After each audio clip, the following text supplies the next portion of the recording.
video is about British public health from 1800 to 1914 in preparation for your paper 2 examination. The course starts in 1800 when mass industrialisation is taking place in Britain. This means that the movement of people from villages to towns were causing public health issues that need to be solved. The real problem was this movement was too fast and the population grew far too quickly, so that in order to make sure that they were safe in towns, this led to large amounts of back-to-back houses being built where the poor had to live, more than one family in a house normally. This included having few toilets for a street to share, overcrowding, no sewage system, the drainage from the streets was poor and obviously leading to dirty water that the poor had to drink. This all led to disease.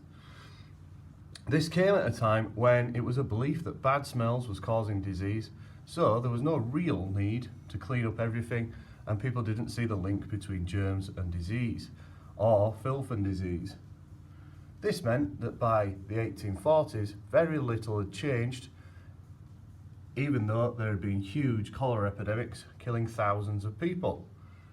The question that you need to think about is, why was there no change by 1840? One of the reasons was the rich were the only people who could vote, so that they were the ones who chose the laws. The poor had very little money, which meant that they had no opportunity to get themselves out of problems. And the rich attitudes were that actually they wouldn't pay for anyone else's health. They were perfectly fine because they lived outside of the filth and the slums in the centre, and there was a belief that the poor people were making their own lives hell because they chose to be poor due to drunkenness and idleness. The next question would be, what happens after that for change to take place? One of the things that happened is that Edwin Chadwick wrote a report into the sanitary conditions of a labouring population, which clearly stated that cleaning up towns would make more money for the country and therefore would be a bad idea. He came to this conclusion because he realised when he looked at the conditions that poor people were living in, that these conditions were making them sick, which meant that they couldn't work, and it actually meant that the conditions were making them even poorer, and when they were having children, this cycle carried on again and again. There was then another huge cholera epidemic in 1848, killing up to 50,000 people in Britain. This eventually prompted the government to bring in the Public Health Act of 1848. This suggested that there should be boards of health for the nation and that each council should have an officer of health. The towns should clean themselves up, they should clear the rubbish up, but only if they wanted to. This act was not compulsory. So did it have an impact? Well, for the rich, they believed that the rich should be looking after themselves, and if the town councils were to do this, they wouldn't vote for them. This meant that many town councils chose not to. There was still a belief that laissez-faire was important, that actually the government should be interfering with people's lives, and there was very little belief in paying more tax was a good idea. However, some towns did improve, but again, the lack of people wanting to pay tax meant that this was difficult, and the Board of Health was abolished in 1854, which meant that the Public Health Act really began to fail from that point on. However, some people in the country were starting to believe that local councils were greedy pigs for not wanting to pay for what needs to happen next for the non-compulsory Public Health Act to become the compulsory Public Health Act of 1875. It begins with the work of John Snow on Broad Street, who realised that dirty water was the cause of cholera and not bad smells, which meant that there was actually a reason to clean up the water for all. This, not long after, was followed by the 1861 publication of Pasteur's germ theory, meaning that no longer the belief that bad smells cause disease was true, and in fact there was a scientific reason to be cleaning up streets and therefore paying for public health. This was then bolstered by the fact that Prince Albert died from typhoid fever caught from the dirty drains at the royal residence, showing even the rich that no one was safe from the dirty conditions in Britain at that time, so people should do something about it. This was worsened by the fact that cholera just kept coming back, and King Cholera was never far away from the dirt and filth in the towns. So, people like Basil Getty were working in London to build the sewer system, and lavatories and improvements to technology meant that waste could be flushed away instead of being removed by hand.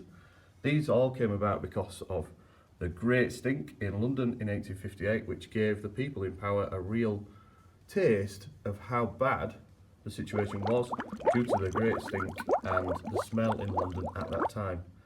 This was then followed by a huge improvement to political rights for the working classes, as working class men get the vote in 1867, meaning that they now have a choice and can vote for change, forcing the MPs to actually do something about the state of Britain following that act.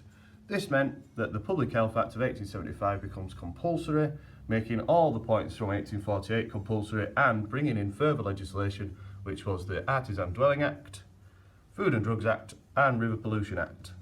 This is seen as the end of laissez-faire, the end of conservatism and the end of people having a vested interest in keeping things poor because they didn't want to pay for it.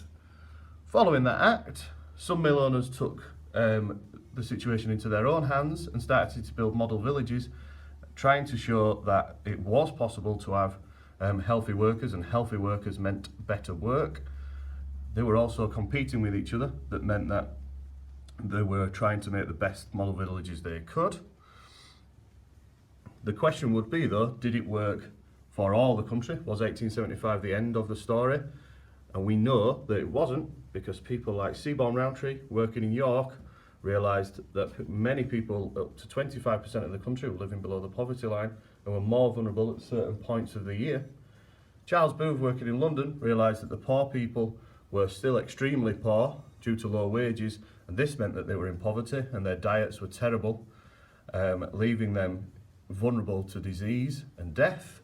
And this was then backed up by the fact that the Boer War in 1899 required more troops coming from the working classes, and the army found that up to 40% of applicants in Manchester were not fit enough to fight in the Boer War. This prompted the upper classes to make changes because they couldn't have an army that wasn't fit enough to fight.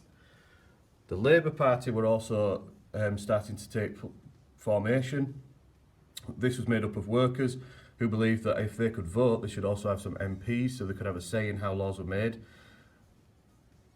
And this meant that the rich had to actually do something about it, because they couldn't run the risk of losing power and money due to the Labour Party taking control of Parliament, and also due to the fact that the army wasn't fit enough to fight. This all led to the Liberal reforms during the early 20th century, the highlights being the free school meals of 1906, the old age pensions of 1908, and the National Insurance Act of 1911, which actually forced workers to pay into a sickness fund, which allowed for people to receive sick pay when they were sick, which meant that being sick no longer meant that you were going to get poorer, and was a huge change from the start of the 19th century, as the government were now taking much more of an active role in people's public health and the public health of Britain.